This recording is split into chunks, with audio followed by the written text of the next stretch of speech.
ইউনূস সাহেব আপনাকে বলছি, এই বাংলাদেশ সরকারকে বসিয়েছিল আওয়ামী লীগ।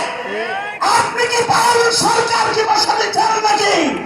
যদি তাই না হয়, তাহলে পাওয়াল নামে যারা ইসলাম আর মুসলমানদের বিপক্ষে কথা বলার জন্য প্রকাশ্যে আসবে, তাদেরকে শাস্তি না করলে আপনাকে শাস্তি করা হবে।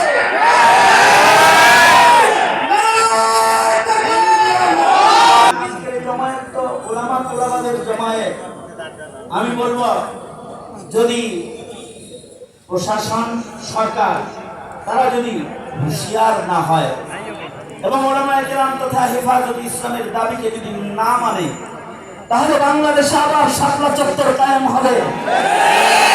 কারণ কোন অন্যায়কে প্রশ্রয় দেওয়া হবে না। হেফাজত ইসলাম সংগঠিত হয়েছে ইসলামী মূল্যবোধকে দ্বিতীয় বৃহত্তর মুসলিম দেশে প্রতিষ্ঠিত রাখতে, আর ইসলামের দুশ্মন যারা মুসলমানদের উপরে আক্রমণ ও আঘাত যারা করে তাদের বীরতার ভাঙার জন্য হেফাজত ইসলাম জন্মগ্রহণ করেছে। এবং এই হেফাজত ইসলাম বাংলাদেশ 2013 থেকে শুরু করে জুলাইয়ের গণবিপ্লব পর্যন্ত যে ভূমিকা অবতীর্ণ হয়েছে, এর প্রত্যেকটি ভূমিকায়ও ছিল ইসলামের স্বার্থ, ইমানের স্বার্থ। ভোটের রাজনীতি করার জন্য হেফাজত ইসলাম নয়, হেফাজত ইসলাম ছাড়াও এদেশে ইসলামী রাজনীতির দল রয়েছে। হেফাজত ইসলাম হলো ইসলামের খেলার যে বরাবরতাকে দৃষ্টান্তমূলক শাস্তির কাঠগড়ায় দাঁড় করানোর জন্য আগমন করেছে।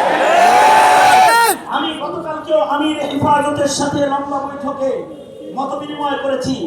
আমির হেফাজত যে কথাগুলো আমাকে বলতে বলেছেন সেটা হলো, এই তৌহিদি জনতাকে তিনি সালাম জানিয়েছেন এবং বলেছেন বাউল মতবাদের ব্যাপারে যদি সরকার সতর্ক না হয় তাহলে প্রয়োজনে তিনি মানিকগঞ্জে আগমন করবেন এবং যেই থানা এই মিথ্যা মামলা অন্যায় ভাবে নিয়ে মুসলমানদের ঈমান ইসলামের উপর আঘাতকারীদের পক্ষে অবস্থান গ্রহণ করে তৌহিদি জনতাকে যারা ত্যাগ করবে, প্রয়োজনে তাদেরকে শাস্তি করার এক কর্মসূচি মানিকগঞ্জ জেলায় ঘোষণা করা হবে।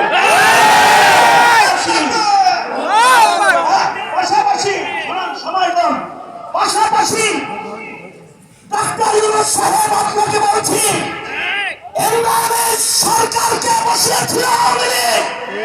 আপনি কি পাওয়াল সরকারকে বসাতে চান নাকি? যদি তাই না হয়, তাহলে পাওয়াল নামে যারা ইসলাম আর মুসলমানদের বিপক্ষে কথা বলার জন্য প্রকাশ্যে আসবে, তাদেরকে শাস্তি না করলে আপনাকে শাস্তি করা হবে।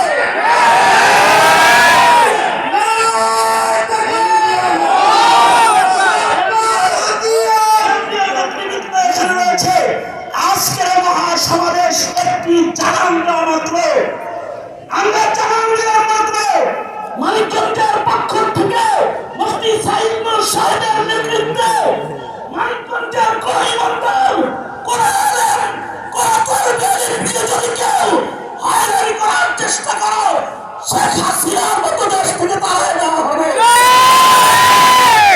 আর মামলা প্রত্যাহার করতে তো হবেই। পাশাপাশি এই বাউল সম্প্রদায় ইসলামের নামে সকল প্রকারের ভ্রান্তির কার্যক্রমকে বন্ধ করতে হবে। অন্যথায় আমির সামনে নবুয়ত এখানে রয়েছেন, নাফাতুল মাদারিসিল কওমিয়ার মহাসচিব এখানে রয়েছেন। আমরা সুস্পষ্ট ঘোষণা দিচ্ছি, ইসলামের বিপক্ষে কোন শক্তিকে ইমানদাররা প্রশ্রয় দেবে না। এখন পরে আসবে রক্তের মিছিল হবে, লাশের মিছিল হবে, আল্লাহর রাসূলের উপরে আঘাতকে মেনে নেওয়া হবে না, হবে না, হবে না। যখন আসে আপনারা রাজপথে আসতে প্রস্তুত থাকবেন ইনশাআল্লাহ। সংক্ষিপ্ত কথা এখানে শেষ করছি। হেফাজত ইসলাম মানিকগঞ্জ জেলা যারা আজকে আয়োজন করেছেন তাদেরকে ধন্যবাদ জানাই এবং আজকে প্রধান অতিথির বক্তব্য তাড়াতাড়ি হবে এবং যা এখনই হবে। আর যাদেরকে আলোচনায় সময় দেওয়া যাচ্ছে না, এখানে হাজার হাজার নেতৃবৃন্দ উপস্থিত রয়েছেন।